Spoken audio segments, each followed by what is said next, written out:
stops us in our tracks. Bravely we prove in our striving, trudging together each day. Where there's a will, there's a way. Zoe. Good afternoon, everybody. I'm messing with McKeedy. It's called revenge. She just wants some loving. All right, yes, I know. I said I wasn't going to do a daily reflections or a daily trudge or do whatever the heck we're calling it anymore. But fuck it. I feel like doing it. And I am not anticipating on seeing anybody. I'm presuming that I came into this knowing that it's nice out, man. So I'm not expecting anybody to really be on. So everybody, so hi to all my rewatchers. Well, they did some new stuff here.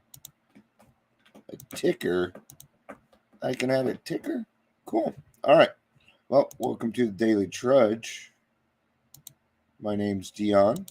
I'm your host. If you're watching the live or the rewatch, please say hello. With that being said, and please feel free to make comments, even if you're watching the rewatch. People, this isn't just about my opinion. This is my experience, and my experience isn't for everybody. Your experience is valuable too. And that's where we're going to start off with service work.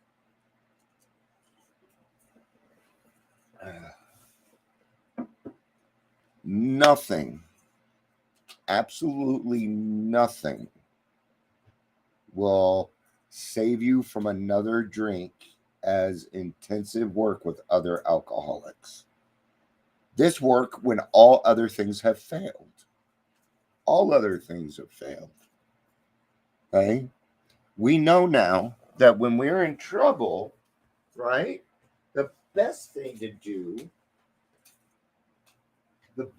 do is work with another person, right? So, how about this? How about you do service work whether you're feeling crappy or not? So this is kind of the reason that it's coming up. I attend a lot of Zoom meetings. And you can see it. The people running the meetings, they're usually running the meeting, so that means they're hosting, they're co-hosting, they're posting things, they're letting people in, and they're chairing the meeting, and there's 30 people in the room. But yet nobody will even speak after a topic. I was taught that if I go to an AA meeting, I am not there to just listen, okay? My sponsor told me, because I told him I'm going to go to a meeting. I think what I told him was, I think I'm just going to listen this week. Okay?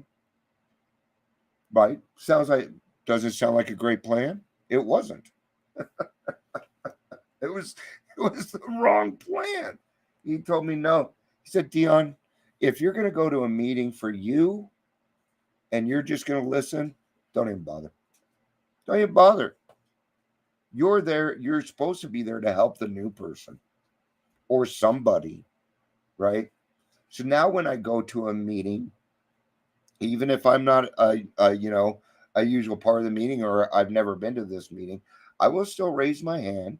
I speak on the topic 3 to 5 minutes, and then I listen.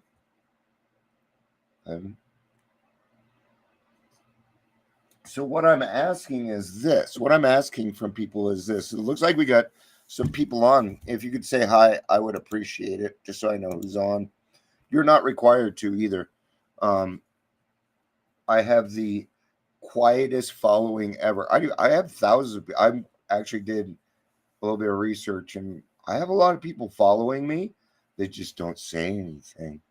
They don't say much, right? So back to service work. There was a guy we were talking about the 11th step earlier, and there's a gentleman in the meeting, and what he had said was, I knew that AA existed, but I didn't know what it was about. Okay. And we seem to kind of have this mindset. Hey, Gary, good to see you, man.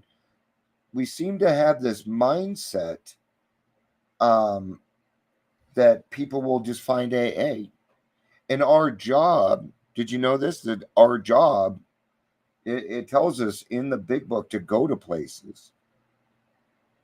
Nowhere in it does it say rest on your laurels in a meeting and wait for 12 step work to come to you. It doesn't say that anywhere in the big book. In fact, it tells you not to do that. Okay. Service work. If you attend Zoom meetings, okay, and you have met the required amount of time for that meeting to chair, get off your ass and chair a meeting, for God's sakes. And I can tell these people are getting upset about it. You know how you can tell? They read it real fast. If they do the serenity prayer really fast, and this isn't always true, but if they do the serenity prayer real fast, they're tired of doing it. They're sick and tired of reading it. I need my 12 by 12. People are amazed that I have the preamble memorized. You want to know why? Because I have chaired so many freaking meetings, I have it memorized. That's why. Anybody can do that. People prepare for lines all the time. You are perfectly capable of doing it. Try it. Sit down and say it. You'd be surprised how much you actually know, right? So, service work, start doing it. If you attend Zoom meetings, please, for the love of God, sign up to chair a meeting. Okay? You know how unfair it is to do that to other people all the time? Not only that, but what you are doing is emotional sobriety and you're not utilizing it correctly. Well, I'm scared. You think they weren't? Do you think I wasn't? Okay. You have to learn that, okay, when you chair a meeting, all you're doing is reading and following directions. If you're capable of following directions, you can chair a meeting. But God, chair a meeting. I'm going to make all of my sponsees chair a meeting this week. Well, the ones that qualify. All right. Let's get to family obligations. This falls into the same category, my friends. Alcoholics Anonymous, page 129. I guess I did not need my 12 by 12. I need a big book. Oh, I have one of those. I have two, one for upstairs and one for downstairs, because I have to grab this so often during the day. Page 129. And I like this. I love the family afterward. There not only is the family afterward about dealing with the family, but what it also does is it helps you with the newcomers that come in. Right?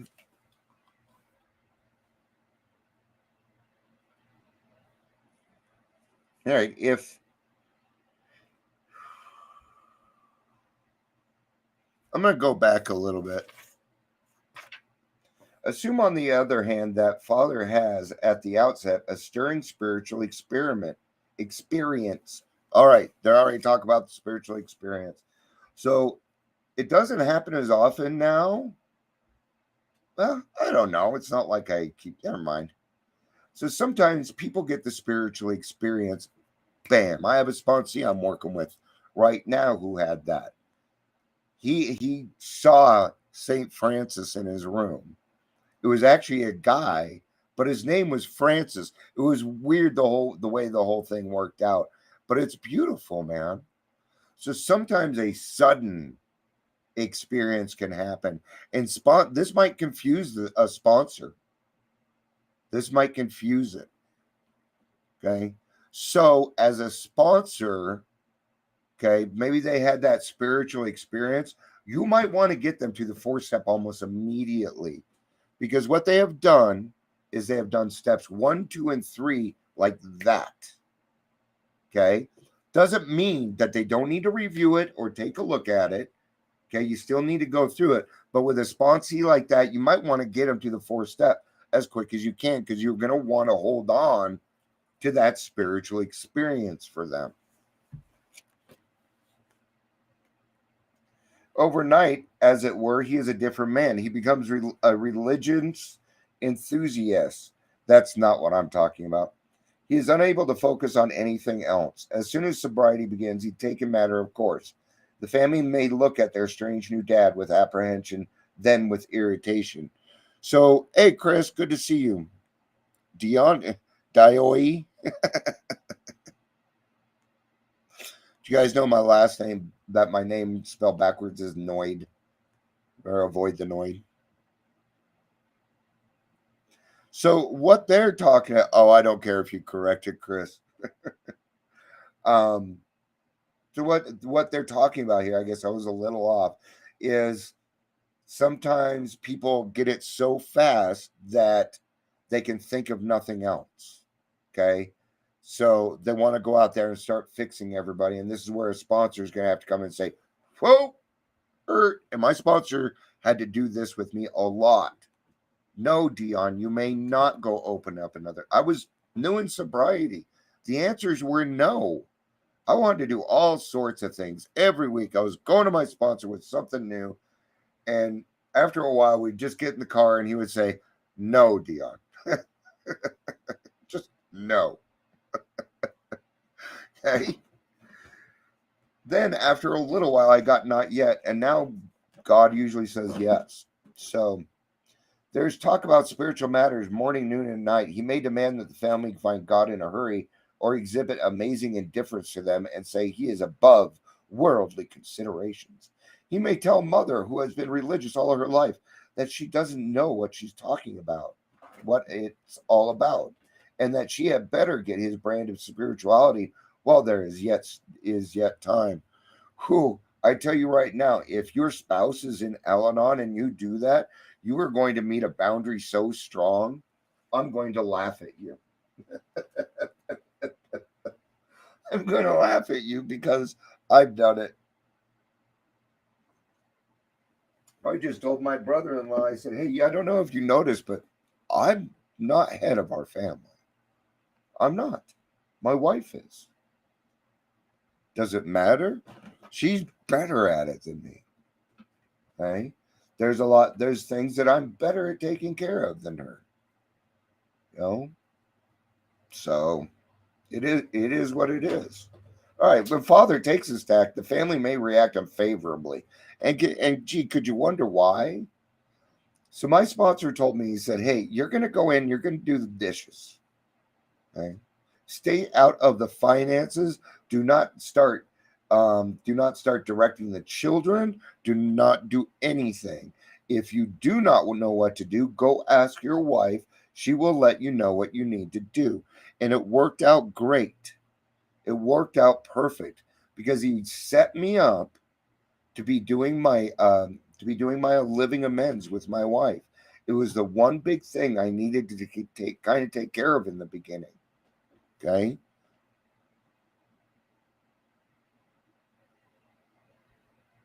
They may not see why their love and devotion did not straighten him out. Dad is not so spiritual after all, they say, if he means to right his past wrongs. Why all this concern for everybody in the world but his family? What about his talk that God will take care of them? They suspect father is a bit balmy. Okay, and you guys, you have got to watch your expectations on this. I use my son as an example here. My son and I get along great, but he's got his own life. And I was not a part of his life for a long time. Okay? But we get along. I'll hear from, I might hear from him from Father's Day. Okay? Maybe. I probably will. But I don't have that expectation on him anymore. He does some, when people ask about my son. So my son, What he does is he busts pedophiles and puts them in jail. That's not very surprising, is it? He's a lot like me. When he believes in something and does things the right way, he is a force to be reckoned with. He is. And I love what he does. It's dangerous, but the joy I see in his face for putting away people that are pieces. Yeah, I'm not going to go there. Okay. He is not so as unbalanced as they might think. Many of us experienced adulation. We have indulged in spiritual intoxication, like a gaunt prospector, belt drawn over the last ounce of food. Our pick struck gold. Joy at our release from a lifetime of frustration knew no bounds. You could imagine why we're feeling really, really good. We've had I had an obsession for 20 freaking years that wouldn't leave me alone all the time, every day, all the time. And to be relieved of that feels like absolute freedom. Okay. More freeing than getting out of detox, more freeing than getting out of jail. It is. So you can imagine that we feel very, very good. And we're feeling very, very good with with an emotion we don't know how to handle yet. And that emotion is happiness. Right? How many times have you relapsed because you were happy? Probably more than when you were sad. You know what? I think it's a lot easier for us to stay sober when things are bad, when things are hard, because then we push through them. We we have our tenacity and we make it through. But what about something good? When I get overly excited, you know what happens? My heart starts going really fast. Do you know what my brain thinks that is? It thinks it's a panic attack and it reacts. So no, thank you. There's a balance in there. There's a middle. There's a balance in there. Okay. He may not see at once that he has barely scratched a limitless load, which will pay dividends only if he mines it for the rest of his life and insists on giving away the entire product. There you go. That works perfect. Thank you, Chris. He says, I prefer good and grace. That's grace is a great way to put it. And I haven't heard that word in a while. So thank you. All right.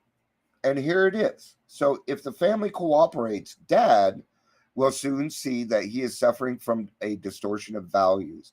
And that's what my sponsor was talking to me about. Values. Okay. My wife had been running the house for 6 years. Okay. That's how long we had been together, including me. So you can imagine when I got sober, how that started to alleviate what she was going through. And then that eased her up to do her job better. And she's really good at what she does. She makes things happen that I don't see other people getting done. So I feel blessed to have that. So he will perceive that his spiritual growth is lopsided. That for an average man like himself, a spiritual life which does not include his family obligations may not be so perfect after all. Yeah. Family obligations, and that might be kind of tough, but go if you can. Okay, try and hit those birthdays and stuff.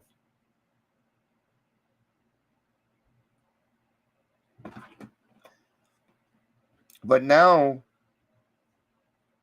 oh, okay, sorry. If the family will appreciate that dad's current behavior is but a phase of his development, all will be well. So we're going to trust the process. In the midst of understanding and sympathetic family, these vagaries of dad's spiritual infancy will disappear pretty quickly. They do. If you're working the program, by the time you get to step 3, you're already thinking of what you could do for other people. And that is going to include your family, especially if there's a spouse and children involved. The opposite may happen should the family condemn and criticize. Okay. I've got family that condemned and criticized. Okay. They can't accept the fact that I have gotten sober and that I am a different person now. They don't know how to handle that person because they decided throughout my recovery not to talk to me. So therefore, they weren't a part of me growing. Okay. So, and that's going to bug us. The key is the key is with the family that doesn't talk to me or whatever, what I've done is I've put myself in a place where if something happens to them, I have no regrets. Okay? I have no if the man that raised me passed away tomorrow, I have no regrets. I've cleaned my side of the street.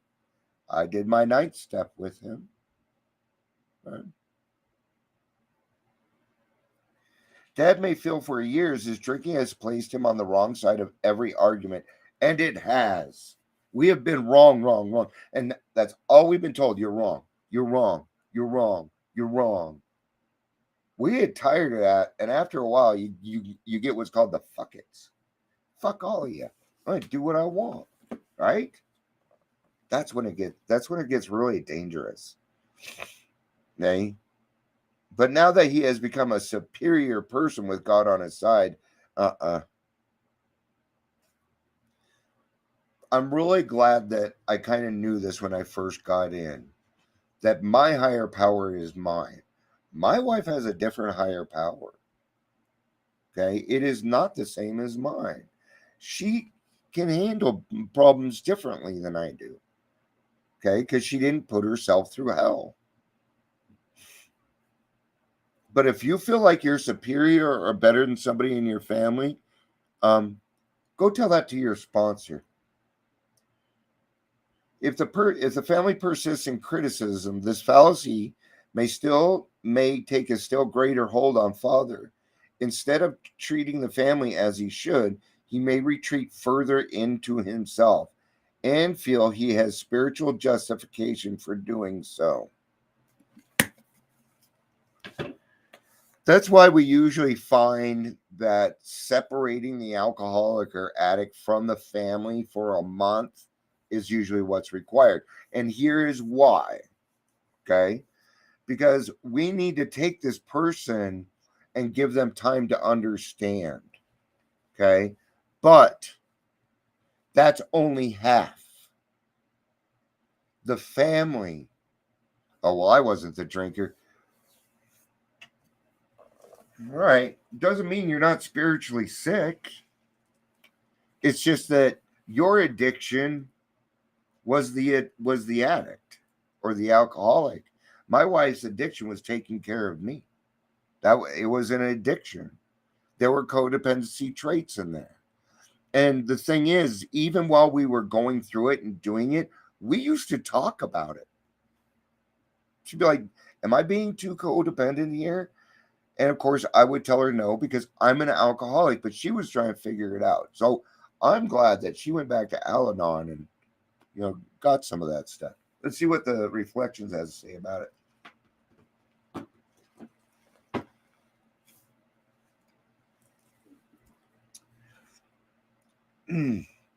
I can be doing great in the program, applying it at meetings and work and in service activities. There's that service again. I'm going to say it again. Chair a meeting. Go on Zoom and chair a meeting. Okay? If you go to a meeting, quit hiding behind your freaking camera, unless you need to. Okay? But at some point, you're going to have to trust God.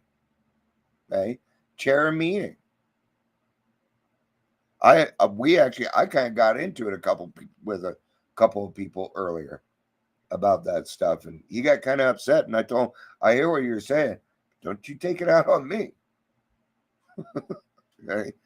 I know how much service work I do, and I'll probably do more after this. So that's the thing is, after a while, once you do it, it becomes a part of your everyday life. I remember, Chris, you remember this? Okay. You used to have to sign up a month in advance if you wanted to chair. If your birthday was coming up, you bet, and you wanted to speak, you best put your name in there 3 months in advance, or you weren't going to be speaking on your birthday. Chris, you've done it. You do different service work now, and you know that. Okay, you do. God has you exactly where He wants you. Right? Because, well, think of it this way, guys. You're here right now. That's service work. You're listening to me. I come on here to talk about my problems. You guys are 12 stepping me. It's what we do. Yeah. No, and you probably could, but Chris, you're more of the. Trust me, I've seen you chair. But but I get what you're saying. Probably be nice to do it again. Let's see what we can do to make that stuff happen. It's really just about getting on Zoom and getting to a home meeting, finding a home meeting online. I could be doing great in the program, applying it at meetings at work and service activities, and find that things have gone to pieces at home.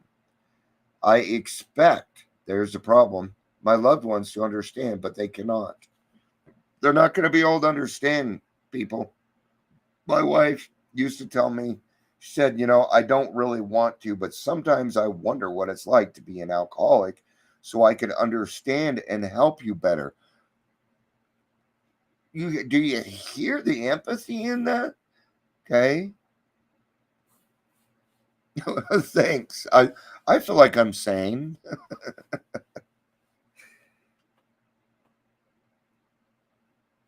I expect them to see and value my progress. Whoo! Whoo! You know what my son and my 3 daughters have ever said to me? I'm proud of you, Dad. Not one of them has said that to me. Okay? I don't need to hear it. It feel nice. Sure, it feel nice.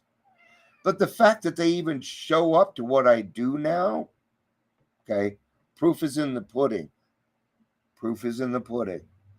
My kids have learned that actions speak louder than words. They don't need to tell me they're proud of me. I already know because they look at me differently. Okay? Not only that, but my happiness can't come from them. Right?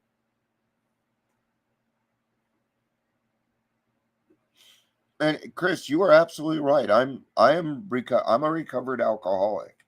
That means that I can now use this because my will, for the most part, is aligned with God. I will have human moments, and when I do, I will utilize 10, 11, and 12 to maintain my program. Yeah, you're recovered too, Chris. Gary's almost there.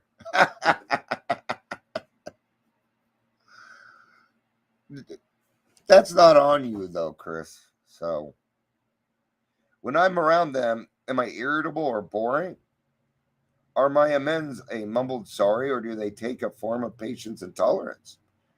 Do I preach to them, trying to reform or fix them? Have I ever really cleaned house with them? The spiritual life is not a theory. We have to live it. And you know what? I'm asking myself that question. Have I really cleaned house with them? And I don't think I have. Um, at the same time, they're not willing to sit down and have that conversation with me. And it's not for me. It's not for me to decide that stuff. Okay. My job is to guide them and to help them when they want it. Okay. And one day, maybe, my kids may reach out for my help, but I doubt it. They're not used to reaching out. Absolutely.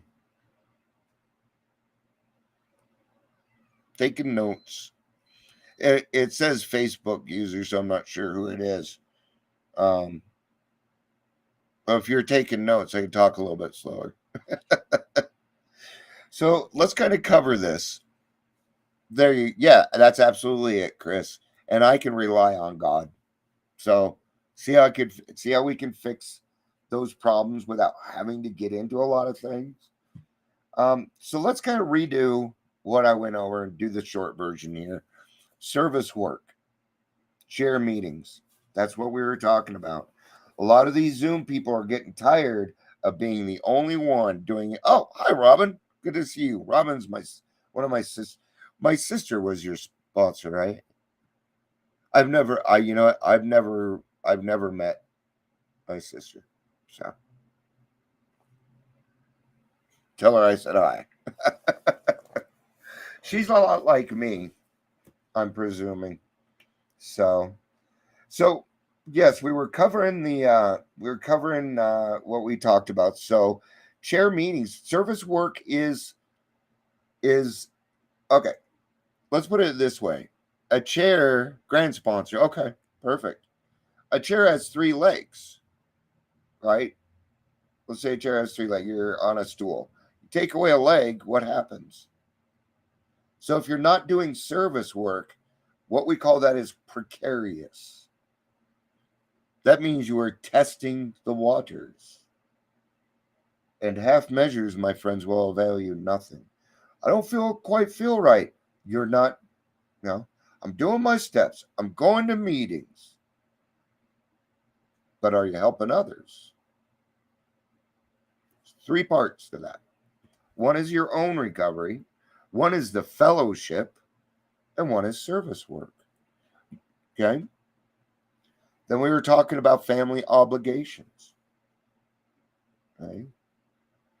Now, I'd have to say the coolest thing about family obligations is just the fact that I'm available now. Before I wasn't. I was unavailable all the time. Now, for the most part, I am usually available, unless it is between noon and 1. In that case, I am in a meeting. It doesn't matter what day it is. Okay? You cannot reach me between 12 and 1 unless it's an emergency, because I have made that commitment. If you have made a commitment to a home group, it is your job to chair. Just make sure you meet the requirements. Personally, I think after 60, 90 days, you're going to be able to read. Some people can't read by that time. That's why we give them time. Okay? Yeah, I hear you. All right, folks, that's going to be it today for the Daily Trudge. I will not be back till Wednesday, Tuesday or Wednesday. Still taking a couple days off, changing the background and doing some other things. But it's been kind of weird not doing it. So my day's been a little different. Not worse. So, but I missed it, so I thought I'd do it. And here we are 35 minutes later. So, all right, guys. Thanks for being here. Remember, get to meetings. Do what you need to do for your recovery, man. And live a happy life. You deserve it. You really do. All right. I love you guys. Peace out. And have a day. You're welcome.